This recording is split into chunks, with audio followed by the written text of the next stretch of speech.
रख हौसला, वो मंजर भी आएगा। प्यासे के पास बैठकर समंदर भी आएगा। अरे थक कर ना बैठ मेरे मुसाफिर, मंजिल भी मिलेगी और मिलने का मज़ा भी आएगा। नमस्कार दोस्तों, मैं विवेक उत्तर प्रदेश प्रयागराज से बीकेपी ब्लॉग्स में आप सभी लोगों का हार्दिक स्वागत करता हूं। Thank you so much for your lovely response. ये वीडियो एसएससी एमटीएस 2019 के वो कैंडिडेट जिन्होंने डीवी दिया है उनके लिए बहुत ही ज़्यादा इम्पोर्टेंट है। क्या इम्पोर्टेंट है इस वीडियो में मैं गारंटी दे रहा हूँ। मैं कुछ चीज़ें आपको बताने वाला हूँ इस वीडियो में। अगर आपको एक सेकंड भी इसको स्किप ना करें पहली बार तो, और इस चीज़ में बहुत ध्यान से सुने। मैंने बहुत सारी चीज़ें वो डाउट क्लियर करने वाला हूँ जिसमें बहुत सारे बच्चे हैं जो डीवी दिए हैं, उनके एक एक डाउट, जितने भी क्वेश्चंस थे पिछले 3 महीने 2 महीने जब से ये चीज़ें चली हैं, सब के बारे में बताऊंगा। अटेंडेंस से लेकर सारी चीज़ें मैं क्लियर कर दूंगा आपकी। और आज इस वीडियो में मैं इस बात की गारंटी दे रहा हूँ एसएससी एमटीएस 2019 के बच्चों के लिए कि इस वीडियो के बाद वो कभी भी किसी भी डाउट में नहीं रहेंगे। सबसे पहले मैं आपका हार्दिक स्वागत करता हूँ फिर से, और आपसे निवेदन करता हूँ यदि आप चैनल पर नए हैं तो मेरे चैनल को ज़रूर सब्सक्राइब करें। तो प्यारे साथियों, जो एमटीएस के बच्चे हैं जो डीवी दिए हुए हैं, ये उनके लिए वीडियो है। ये केवल वही बच्चे देखें जो थोड़े बहुत असमंजस में हैं, जिनके कई सवाल हैं और कुछ ऐसे सवाल हैं जो आपको बताना मुझे इस समय बहुत ज़्यादा ज़रूरी है। अगर आपको ईको आ रही है तो थोड़ा सा मेरा काम चल रहा है जिस कारण रूम थोड़ा खाली हुआ है। आशा करता हूँ कि बहुत जल्दी ये सारी चीज़ें हो जाएंगी, लेकिन इतना ज़रूर कंफर्म पता है कि आपको मेरी आवाज़ सही आ रही होगी। तो आपके जो सवाल हैं वो किस प्रकार से, ये कुछ भी चीज़ें रहती है ना, इनको लिखना पड़ता है, उसके बाद चीज़ें बतानी पड़ती हैं। और इस चीज़ का भी ध्यान रखना पड़ता है कि अगर एक भी चीज़ गलत बताई तो आप मेरा उसके ऊपर कितना गलत प्रभाव पड़ेगा, आप लोग का रिस्पॉन्स उस पर डिपेंड करता है। तो मैं जो भी चीज़ें देखता हूँ, लिखता हूँ, बताता हूँ, जो भी चीज़ें सर्च करके पूरी तरीके से 100% श्योर होके तभी बताता हूँ। क्योंकि जैसे आप हैं, क्योंकि अगर मैं कुछ भी गलत बताऊँगा ना तो वो मेरे लिए बहुत नुकसानदायक है। और साथ में मेरे जो लोग हैं जो मुझसे प्यार करते हैं, जो मेरे साथी सहपाठी हैं, उनके लिए भी ये बहुत इम्पोर्टेंट है। वो अगर मुझसे ट्रस्ट खो देंगे तो मैं क्या करूँगा। तो ये उनके ट्रस्ट के लिए सवाल जो है इस प्रकार से हैं, ध्यान से सुने। ये एमटीएस 2019 के डीवी के बच्चों के लिए बात है। क्या एमटीएस की जॉब में प्यून का काम करना पड़ता है, जैसे टॉयलेट क्लीनिंग हुई, झाड़ू पोछा हुआ, ईटीसी। कैसी है एमटीएस की जॉब प्रोफाइल। 2016 तक एसएससी एमटीएस ग्रुप डी की पोस्ट में थी। 2016 के बाद एमटीएस ग्रुप सी की पोस्ट में हुई है क्या। कितना वेतन मिलता है एमटीएस की जॉब प्रोफाइल में, कौन सा डिपार्टमेंट बेस्ट है, कौन कौन से डिपार्टमेंट में पोस्टिंग होती है, कौन से डिपार्टमेंट हमको मिलते हैं जब हम सिलेक्टेड हो जाएंगे तब। क्या होम स्टेट या होम सिटी मिल सकता है। क्या एमटीएस की जॉब के बाद जीवन कट जाएगा, क्या हमें कोई और जॉब की आवश्यकता पड़ेगी, क्या इतना कंफर्म है। क्या फ़ायदा है एसएससी एमटीएस की जॉब में, क्या फ़ायदा है, कितना वर्कलोड होता है एसएससी एमटीएस की जॉब के एम्प्लॉय पर। क्या एमटीएस की जॉब करते हुए सीजीएल और सीएचएसएल या यूपीएससी या स्टेट पीसीएस जैसी तैयारी हम कर सकते हैं, मतलब जॉब में रह के। क्या एमटीएस की प्रमोशन की प्रक्रिया है। अगर आप ग्रेजुएट हैं, 12th हैं, 10th लेवल है, तब क्या स्थिति रहेगी। कौन सा शहर बेस्ट है एसएससी एमटीएस की जॉब के लिए। क्या बच्चे दिल्ली को फर्स्ट प्रेफरेंस देते हैं। एमटीएस 2019 में फाइनल रिजल्ट के बाद कितने दिनों बाद ज्वाइनिंग होगी। ये मोस्ट इंपॉर्टेंट क्वेश्चन है इस सीजन का कि कब ज्वाइनिंग होगी, कब आपका फाइनल रिजल्ट आएगा और क्या कट ऑफ रहेगी फाइनल। फिर से मैं इस पर बात करूँगा। कितने प्रमोशन के बाद एसएससी एमटीएस वाला कैंडिडेट सीजीएल की बराबर सैलरी पाता है। ये भी बहुत ज़्यादा क्वेश्चन पूछा गया है। एसएससी एमटीएस 2021 का जो एग्ज़ाम है, जो 20 वाला है, जो 21 में हो रहा है, उसको हम कैसे आसानी से निकाल सकते हैं। अगर जिनका सिलेक्शन डीवी में नहीं हुआ तो मैं उनके लिए बता रहा हूँ। अगर मान लो आपको डीवी में सिलेक्शन नहीं हुआ तो मैं उन बच्चों के लिए कह रहा हूँ कि अगर उनका डीवी में सिलेक्शन नहीं हुआ तो उसके बाद वो अगला एमटीएस जो उनका रहेगा उसमें अगर उनको क्वालिफाइड होना है तो वो कैसे करेंगे। एसएससी एमटीएस 2020 का एग्ज़ाम कब होगा, जो अभी नोटिस आने वाला है, जो कि अभी आपने देखा होगा 2 फरवरी को आना था, वो 5 फरवरी कर दिया गया है। CHSL CGL वाले बच्चे जो हैं वो क्या MTS के बंदों को कंपटीशन देने वाले हैं। तो आपके इतने सवाल हैं और इसके बाद मैं लास्ट में बताऊंगा कि SSC MTS 2019 में फाइनल कट ऑफ फिर से मैं बताऊंगा। इतनी वीडियो डाली है लेकिन क्या पता इतने बच्चे, क्योंकि जिसकी नौकरी अटकी रहती है ना, ये वो उम्मीदें हैं, ये वो चीज़ है जिससे लोग इसके लिए बेचैन है कि कब ये आए, कब हमारा सिलेक्शन हो। ये सबके लिए है मेरे प्यारे साथियों, ये सबके लिए। ये केवल वो नौकरी नहीं है कि मात्र एक छोटी सी नौकरी, ये बेरोजगारी को मिटाने की नौकरी है। ये एक वो उम्मीद है जो पहले मिलेगी लोगों को, और ये उन लोगों की उम्मीदें हैं जिनके पास कुछ भी नहीं है, गरीब परिवार से बिलोंग करते हैं, उनके लिए। इसीलिए वो बेचैन रहते हैं। हर बच्चा इस समय परेशान है कि उसका सिलेक्शन होगा कि नहीं होगा। तो सबसे पहले आपके सवालों के जवाब देंगे और आपको फाइनल कट ऑफ बताएंगे बहुत अच्छे से। और कुछ चीज़ें ऐसी हैं ना मेरे साथियों, अगर मैं, आप लोग सोचते होंगे कि मैं क्यों इस चीज़ के ऊपर बार बार चीज़ें बताता हूँ वही चीज़, क्योंकि मुझे पता है, मैं एक एस्पायरेंट हूँ, मुझे भी पता है कि कितनी बेचैनी होती है कि स्टूडेंट को, उसके मन में कितने सवाल रहते हैं। अगर नहीं हुआ सिलेक्शन तब क्या करेंगे, अगर मान लो पॉइंट वन से बाहर हो गए तब क्या करेंगे, मम्मी पापा को क्या जवाब देंगे, फिर रहेंगे कहाँ, खर्चा कौन देगा, कैसे, क्या, बहुत सारे सवाल हैं।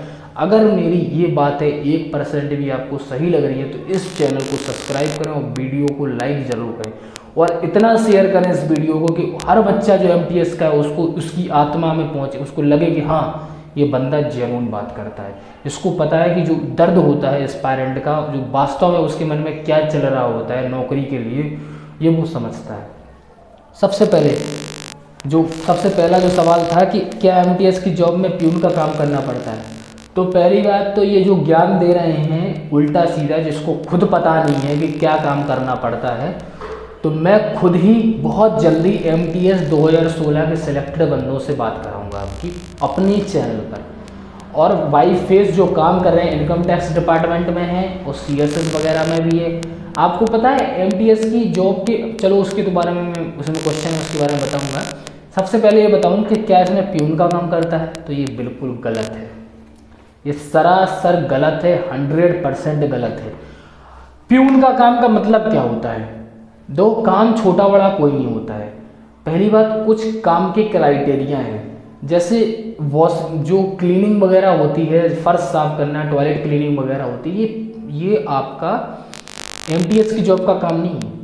इनके पर्सनल प्राइवेट टाइप के लोग लगे रहते हैं कि हर डिपार्टमेंट में उनका काम है। और रही बात इस चीज़ की कि अगर कोई आपका सीनियर ऑफिसर है, उनको पानी दे देना, कभी देना, अब कैजुअली तो बोल देते लोग, लेकिन इसका मतलब भाई आप एक बात बताइए, आपके घर में आपके बड़े मामा, बुआ, फूफा, कोई भी बड़े लोग आए हैं, किसी ने कह दिया भाई पानी दे दो, तो क्या आप नौकर हो गए उनके? नहीं हुए। अगर आपके सीनियर हैं, अगर आपसे कुछ बोल देते हैं कि ऐसा कर दो वैसा कर दो, मल्टीटास्किंग, आप कुछ भी कर सकते हैं, लेकिन इसका मतलब ये नहीं कि आप टॉयलेट क्लीनिंग करेंगे, झाड़ू लगाएंगे। ये सरासर गलत है। और आपको कुछ चीज़ें ऐसी बताऊंगा ना मैं अभी 5 मिनट बाद, तो आप कहेंगे क्या बात कर रहे हैं सर, ये बात ये 100% ट्रू है और आप चेक कर लीजिएगा। और आपको अगर विश्वास नहीं है तो गवर्नमेंट ऑफ इंडिया में चेक करिएगा, उनकी खुद की चीज़ों में आपको मिल जाएगी कौन सी MTS की क्या कैसी है जॉब प्रोफाइल। MTS की जॉब प्रोफाइल ऐसी है कि अगर आप 1800 में सेलेक्ट होते हैं ग्रेड पे अपनी काबिलियत है आप में, तो आराम से 5400 ग्रेड पे तक जाएंगे। और 5400 grade pay government of India की सैलरी कितनी होती है वो आपको पता होगी। जॉब प्रोफाइल के लिए तो मैं इतना ही कहूँगा कि जिनके पास नौकरी नहीं है ना, उनके लिए तो वरदान है ये। जो बेरोजगार है उनके लिए तो ये वो चीज़ है, और जिनको लगता है नौकरी नहीं मिल रही उनके लिए तो जॉब प्रोफाइल तो बहुत अच्छी है। रेपुटेड जॉब है, गवर्नमेंट ऑफ इंडिया की जॉब है, सेंट्रल गवर्नमेंट के एम्प्लॉय रहेंगे, इंडिया के वेरियस डिपार्टमेंट में आप जॉब सेलेक्ट रहेंगे। आप जॉब कर रहे होंगे जो बहुत बड़ी बड़ी मिनिस्ट्री हैं उसके अंदर, आप चाहे प्रेसिडेंशियल ऑफिस में हो, चाहे PMO में हो, चाहे CSS में हो, चाहे ASO में, कहीं पे भी हो, चाहे इनकम टैक्स में हो या फिर CAG में हो, किसी भी डिपार्टमेंट में हो, आप बेहतर और बेहतरीन डिपार्टमेंट के अंदर एक एनवायरनमेंट भी बहुत ज़रूरी है, चाहे वो मिनिस्ट्री ऑफ रेलवेज में हो, कहीं पे भी हो मेरे प्यारे साथियों। इसकी जॉब प्रोफाइल ख़राब नहीं है, इसकी जॉब प्रोफाइल अच्छी है। और जिसको ये लगता है इसकी जॉब प्रोफाइल ख़राब है ना, मैं आपको बताऊं ना, इस समय ना लोग अपने आप को दिखाने में बहुत लगे हैं। उनको शर्म आती है कि हम एक एमटीएस के एम्प्लॉई हैं या कुछ, जबकि वो इतने बड़े बेवकूफ़ हैं। अगर आप पहली बात तो इतना जान लीजिए, इस देश में सरकारी नौकरियों की कितनी कमी है आपको पता होगी। अब सरकारी नौकरी मिल भी नहीं रही है लोगों को। अगर आपको पास government of India, under government of India काम करने हैं और आपको फिर भी शर्म आ रही है, तो आपके लिए बहुत प्रॉब्लम की बात है। 2016 तक एसएससी, हाँ ये बात बहुत बढ़िया है ये, कि 2016 तक एमटीएस की जॉब थी ना, वो ग्रुप डी की पोस्ट थी। अब जो एमटीएस की पोस्ट है 2019 में, वो ग्रुप सी की पोस्ट है। एक मेमोरेंडम आया था, अगर आपको पता नहीं है, सबको पता होगा कि एमटीएस, एसएससी एमटीएस की जॉब जो है अब ग्रुप सी की पोस्ट है। और आपको पता है सीजीएल की पोस्ट ग्रुप सी की है, ग्रुप डी की भी है। इसलिए आप लोग परेशान ना हो, आप अच्छी पोस्ट पाएंगे। कितना वेतन मिलता है, देखो एमटीएस की जॉब के लिए ना वेतन डिपेंड करता है आपकी पोस्टिंग कहाँ है और डिपार्टमेंट कैसा है। कुछ एमटीएस में ना दो प्रकार की पोस्टिंग, दो प्रकार के इस तरीके से होता है कि कहीं कहीं ना वो जो आपका टाइमिंग रहती है वो 5 डेज वर्किंग डेज होती है। कुछ डिपार्टमेंट में सीबीआई वगैरह, कुछ बड़े बड़े जो जैसे वैसे टाइप के डिपार्टमेंट हैं जिसमें जो ऑफिसर उस टाइप की, जिसमें डिफेंस रिलेटेड कुछ उस टाइप के डिपार्टमेंट्स हैं, वहाँ 6 डेज वर्किंग होती है। तो जहाँ 6 दिन वर्क रहता है ना, उसकी सैलरी भी ज़्यादा रहती है। मिनिमम सैलरी आप 22,000 पाएंगे, मैक्सिमम सैलरी आप 26 से 27,000 पाएंगे, और सैलरी एक्स्ट्रा भी पा सकते हैं, depend on your allowance, depend on your city. ठीक है, नेक्स्ट क्वेश्चन करते हैं, कौन सा डिपार्टमेंट बेस्ट एमटीएस के लिए ना। मुझे ऐसा लगता है कि कुछ डिपार्टमेंट ऐसे हैं जिसमें जॉब ग्रोथ अच्छी है। जैसे अगर आपको एसएससी एमटीएस में आपकी जॉब लगती हो और अगर आप मेरे हिसाब से सीएजी चुनते हैं, सीएजी में आपका सिलेक्शन हो जाता है, तो मुझे लगता है बेस्ट है। सीएजी में आप अगर हो जाए तो ये बेस्ट है। इनकम टैक्स हुआ, वैसे सारी मिनिस्ट्री अच्छी है, लेकिन मुझे सीएजी इसलिए अच्छा लगता है कि जो सीएजी का प्रमोशन वगैरह है ना मेरे साथियों, उसमें बहुत ही अलग तरीके से, जैसे कैसे अलग तरीके से, पहला तो ये सीएजी जो डिपार्टमेंट होता है उसमें अगर आप टेंथ में सेलेक्ट होते हैं और आपको मतलब अगर आप क्लास 10th में हैं और एमटीएस की जॉब पा जाते हैं, तो आपको पता है विदिन 3 ईयर्स में, मैंने इसके बारे में वीडियो भी बनाई है, विदिन 3 ईयर्स मतलब 6 ईयर में आप सीजीएल के ऑडिटर बन जाते हैं, 6 ईयर में टोटल। और आप समझ सकते हैं उनकी पोस्ट क्या है। और अगर आप ग्रेजुएट हैं और एसएससी एमटीएस तो में सेलेक्टेड हैं और आप सीएजी डिपार्टमेंट में हैं, तो विदिन 3 ईयर्स में आप ऑडिटर बन जाएंगे। और फिर उसके बाद एसएएस एग्ज़ाम होता है, फिर असिस्टेंट ऑडिट ऑफिसर भी बन सकते हैं, जो कि गजेस्टेड पोस्ट है और one of the best jobs है। समझ रहे हैं ना। अगला, कौन सा डिपार्टमेंट बेस्ट है बता दिया है, कौन कौन से डिपार्टमेंट में पोस्टिंग बता दी है। वेरियस डिपार्टमेंट हैं इंडिया के जो उसमें है पोस्टिंग।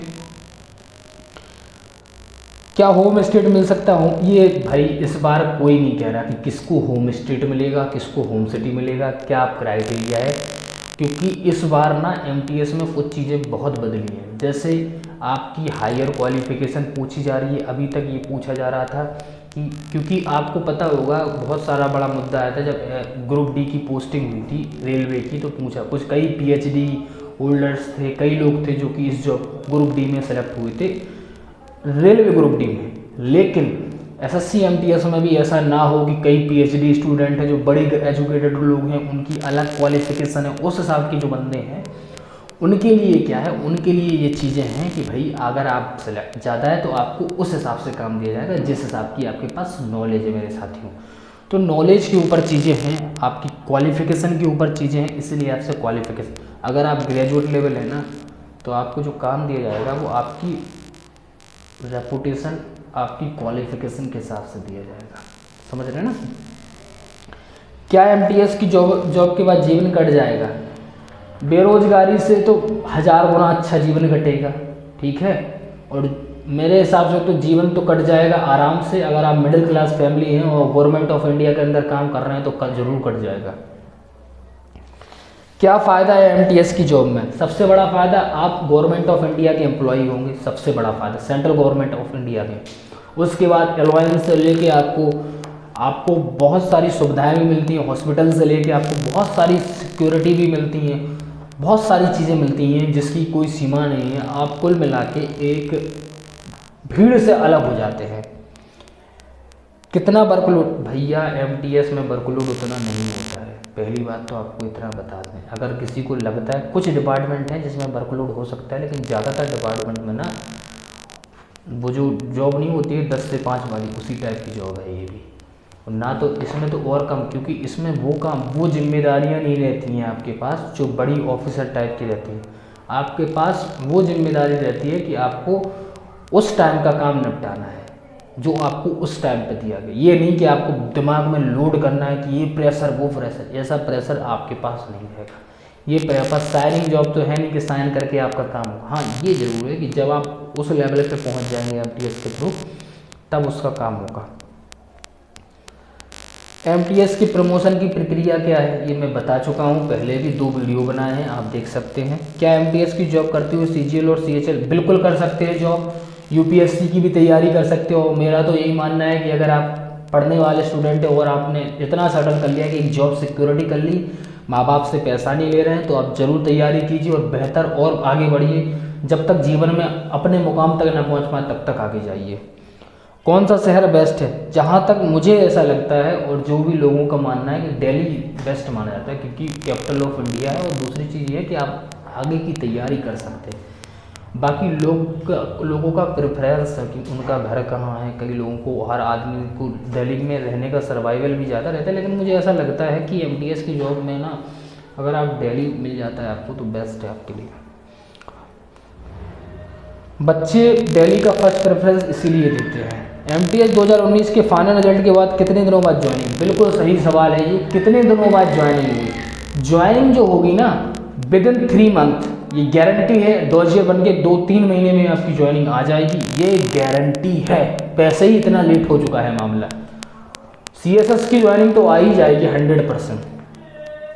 ज्वाइनिंग की प्रक्रिया में का एक नया वीडियो मैं बनाऊंगा, उसमें प्रॉपर तरीके से क्या सिस्टम रहता है, क्या सिस्टम नहीं रहता है, और चीज़ें जो बताऊंगा कि कितने दिन में कैसे क्या होगा, घर पे क्या पहुंचेगा, क्या ऐसा आएगा कि आपको कौन सी सिटी चुननी है, कब क्या होता है क्या नहीं होता है, इसके बारे में बताऊंगा। कितने प्रमोशन के बाद एसएससी एमटीएस वाला बंदा सीजीएल के बराबर है? 2 प्रमोशन। अगर आप ग्रेजुएट हैं तो 2 प्रमोशन में, और 2 प्रमोशन 6 साल में हो जाएंगे। ठीक है, रियलिस्ट टू गेट पे पहुँच जाएंगे एमटीएस के थ्रू। नहीं विश्वास है तो आप चेक कर सकते हैं। 6-6.5 साल जॉब करोगे। पहली बात तो मैं गारंटी दे रहा हूँ कि कोई 6 साल तक जॉब नहीं करेगा अगर पढ़ने वाला है। वो तुरंत अपनी जॉब को 1 या 2 साल में सीजीएल या उसमें सेलेक्ट हो जाएगा। जिनका नहीं होता है मैं उनकी बात कर रहा हूँ। मान लो आज के बाद आपने पढ़ना बंद कर दिया, कुछ किया नहीं, तब उनके लिए है ये। 2021 का जो 20 और 21 का जो नोटिफिकेशन है वो आ चुका है, मतलब आ जाएगा 5 फरवरी को। ठीक है साथियों, तो आज की वीडियो में मैंने इतने क्वेश्चन डिस्कस किए। अब लास्ट में क्वेश्चन है one of the latest question अभी तक का, और सबसे ज़्यादा लोग उसके लिए बेचैन रहते हैं कि फाइनल कट ऑफ कितनी जाएगी। मेरे प्यारे साथियों, मुझे जैसा लगता है, और जो एसएससी एमटीएस के बच्चों की अटेंडेंस रही है डीवी की, 16,000 से भी कम, लगभग 16,500 से भी कम, क्योंकि 10,520 विदाउट सीआर रीजन है, और सीआर रीजन में 7,000 समथिंग कुछ लड़के हैं। उसमें से अगर 80-85% भी ले लेंगे ना हम लोग, तो लगभग 16,500 से कम बच्चे की अटेंडेंस रही है। उसको ध्यान में रखते हुए, और आपको फिर से मैं बता देता हूँ, अगर आप किसी भी कट ऑफ क्वालिफाइड हो, कोई भी कट ऑफ किसी भी वजह से क्वालिफाइड हो किसी भी स्टेट में, यदि आपने ऑल स्टेट प्रेफरेंस दिया है और आप ऑल स्टेट प्रेफरेंस के बाद, और अगर आपकी कट ऑफ से 2 नंबर ज़्यादा है, मतलब वैसे तो मैंने बताया है 1 से 1.5 में सिलेक्शन हो जाएगा, 2 नंबर तक, अधिकतम 2 नंबर, हाईएस्ट 2 नंबर, 2 नंबर से ज़्यादा तो जाएगी नहीं, ये बात श्योर है। क्योंकि 7,000 बच्चों को बाहर करना है, लगभग 9,969 वैकेंसी हैं, 7,000 लड़कों को बाहर करना। और जो बच्चे बोलते हैं ये बार 9,069 क्यों बोलते हैं, तो मैं उनके लिए यही बोलूँगा कि पहले आप जानकारी कंफर्म कर लें। किसी पे सवाल उठाने से पहले आप चेक कर लिया करें। समझे। और कोई भी चीज़ मैं बताता हूँ तो मैं सोच समझ के बताता हूँ। अगर मुझे भी पता है कि अगर मेरी कोई भी बात गलत रही ना तो मेरी क्या हालत होगी यूट्यूब पे, आप लोग क्यों मुझे लाइक करेंगे, डिसलाइक करेंगे, क्या नहीं करेंगे मेरे लिए। तो मैं जो भी चीज़ें बताता हूँ मैं सोच समझ के बताता हूँ। मैं उन सब बच्चों को मैं दावे से कह रहा हूँ, अगर आपके 2 नंबर से ज़्यादा हैं तो आप 100% श्योर हैं, 1.5 नंबर से भी ज़्यादा है तब भी आप श्योर रहें, कोई टेंशन नहीं है। नौकरी में 2 नंबर से ज़्यादा तो कट ऑफ जाएगी ही नहीं, फाइनल कट ऑफ। मेरे प्यारे साथियों, जिन जिन का सिलेक्शन हो जाए उनसे रिक्वेस्ट है कि मेरे कमेंट बॉक्स में ज़रूर दें। 5 मार्च तक का इंतज़ार है। 5 मार्च को एक वीडियो में मैं लाइव आऊँगा और 5 मार्च के दिन जिन जिन का सिलेक्शन होगा उनको मैं बधाई दूंगा, कॉन्ग्रेचुलेसन्स कहूँगा, क्योंकि 9,069 वैकेंसी तो क्लियर होंगी, ये तो श्योर है। ठीक है साथियों। और आपको भी पता है कि 0.5 अंक तक ज़्यादा गई है तो आधे 1 नंबर ज़्यादा भी जिनके रहते हैं ना, आधे मतलब 0.0001 पे भी एक लड़का है, तो आप अंदाज़ा लगाओ 7,000 लड़के ना 1 नंबर में ही बाहर हो जाएंगे। बाकी आपकी मर्जी है, जो आपको सोचना हो, गाली गलौज करनी है वो करें। अगर आपको आज की वीडियो में 1% सेटिस्फैक्शन मिला हो, मन में शांति मिली हो, एक उम्मीद अच्छी मिली हो और लगता हो कि फैक्चुअल बातें हैं और जो भी चीज़ें बताई हैं आपके मन में ये डाउट थे, तो इस वीडियो को ज़रूर लाइक करें, शेयर करें, ज़्यादा से ज़्यादा शेयर करें, लोगों को पहुँचाएं। और प्यारे साथियों, मैं आपसे ये कह दे रहा हूँ कि मैं जो क्लासेस स्टार्ट किया हूँ चीज़ें और बेहतर से बेहतरीन होंगी। धीरे धीरे मैं भी अपग्रेड हो रहा हूँ, क्योंकि पहली क्लास और 6वीं क्लास, 7वीं क्लास, 8वीं क्लास में देखेंगे बहुत अंतर आएगा। अब जो क्वेश्चन मैं पढ़ाऊँगा, अब नेक्स्ट चैप्टर मेरा simple interest and compound interest है, उसमें भी लोग आएँ ज़्यादा से ज़्यादा, और रीजनिंग और इंग्लिश की भी जल्दी आपको व्यवस्था हो जाएगी। आप लोगों से रिक्वेस्ट है कि मेरे चैनल को जरूर सब्सक्राइब करें और बेल आइकन दबा दें। Thank you so much. आप लोगों का तहे दिल से शुक्रिया अदा करना चाहता हूं कि आप लोगों ने अभी तक अंत तक ये पूरी वीडियो देखी। थैंक यू सो मच, आपका तहे दिल से शुक्रिया अदा करता हूं। मिलते हैं फिर से अपनी क्लास में। जय हिंद, वंदे मातरम।